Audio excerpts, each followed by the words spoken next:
À Montréal, on connaît maintenant l'identité de ce jeune manifestant dont on vous a montré les images hier alors qu'il était victime d'une arrestation musclée. Des images qui témoignent de la force de l'arrestation et qui ont suscité beaucoup de réactions.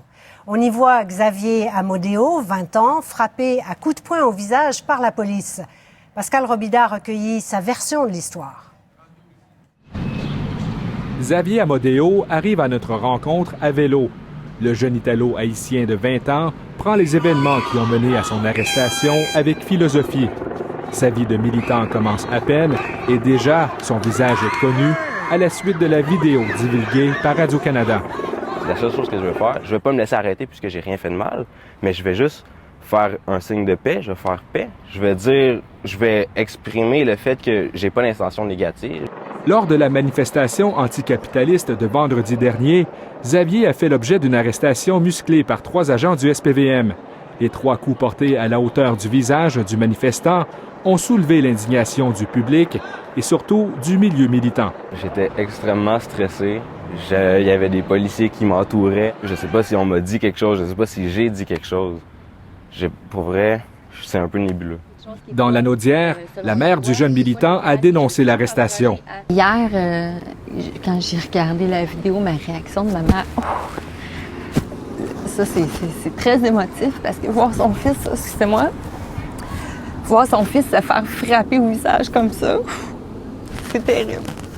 Malgré l'émotion, elle reconnaît que le travail des policiers est souvent difficile. Je suis pour la loi et l'ordre. J'ai absolument rien contre ça. J'ai rien contre le travail des policiers. Je pense qu'il y a peut-être juste une façon de le faire. Si mon fils s'était opposé de façon extrême ou qu'il avait usé de violence, j'aurais pu comprendre qu'on le maintienne, qu'on le maîtrise, qu'on l'arrête. J'ai aucun problème avec ça. Ce qui me dérange, c'est la force abusive. Le SPVM a commencé son enquête interne pour élucider les faits entourant l'incident capté sur vidéo. Il manifestait. À plusieurs reprises, on l'avait avisé de quitter. Il s'est assis sur le trottoir, a dit « Venez m'arrêter », a résisté. Je ne sais pas de justifier l'intervention des policiers. Pourquoi? À ce moment-ci, on n'est pas capable de vous dire qu'on est heureux avec la façon que ça s'est fait. Les policiers souhaitent maintenant rencontrer le jeune manifestant en personne pour recueillir sa version des faits. Ici Pascal Robida, Radio-Canada, Montréal. Ces images de cette arrestation suscitent de nombreuses questions, entre autres, est-ce que frapper quelqu'un au visage est une technique acceptable et permise par le Code de déontologie policière? Denis Martin-Chabot a vérifié.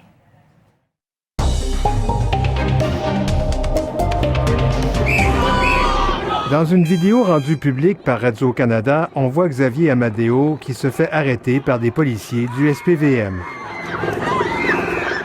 En contrôle de force, on est en mode arrestation. Et oui, les coups au visage, c'est dans l'utilisation de la force, dans l'aggravation de la force, ça existe. Ian Lafrenière affirme donc que de frapper au visage n'est pas interdit dans la pratique policière. A-t-il raison? Vérification faite? Oui. Dans le programme de formation policière, on parle de techniques puissantes. Il peut s'agir de frappes à main nue telles que des coups de poing. Et selon le Code de déontologie policière, le policier ne doit pas avoir recours à une force plus grande que celle nécessaire pour accomplir ce qui lui est enjoint ou permis de faire. Les experts consultés disent que la force utilisée par les policiers doit être proportionnelle à ce qui se passe devant eux, que cela peut aller d'un simple avertissement à un coup de feu. Le comportement des gens arrêtés, l'environnement et les circonstances doivent être pris en considération. Ici Denis Martin-Chabot, Radio-Canada, Montréal.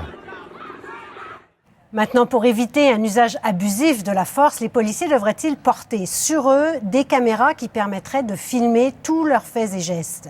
Les corps policiers le réclament tout en exigeant des balises. François Cormier.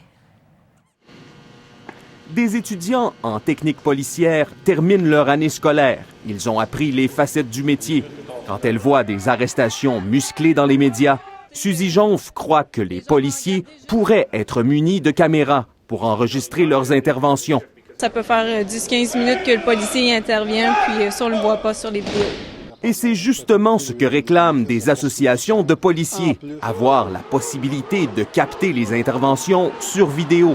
Une façon pour eux d'avoir des preuves, mais aussi, disent-ils, de calmer le jeu. À partir du moment où les policiers informent le citoyen intercepté qu'il est enregistré et ou filmé, Ça fait baisser de beaucoup le taux d'agressivité. Des projets pilotes ont eu lieu à Calgary, Edmonton et Victoria. À Montréal, des policiers à vélo ont déjà été aperçus avec des appareils sur leur casque. Le SPVM évalue encore s'il a les moyens. Il y a un coût rattaché à ça et c'est pas le coût de l'achat des caméras. Il faut gérer les images par la suite. Cet avocat, spécialisé dans les causes impliquant des policiers, est d'accord avec l'idée d'un projet pilote au Québec. Il relève toutefois qu'il y aurait un problème si ce sont les policiers qui doivent eux-mêmes déclencher l'enregistrement. Le policier sait qu'il s'en vient quelque chose de pas correct. Il va l'arrêter ou il partira pas sa caméra.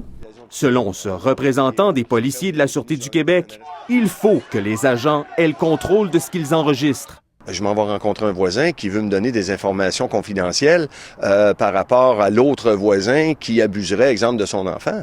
Il y a de l'information qui ne doit pas être filmée. Au Québec, un comité d'experts se penche sur la question. Il faut s'assurer qu'il y a quand même une protection des renseignements privés. Les recommandations sont attendues à la fin octobre. Ici François Cormier, Radio-Canada, Montréal.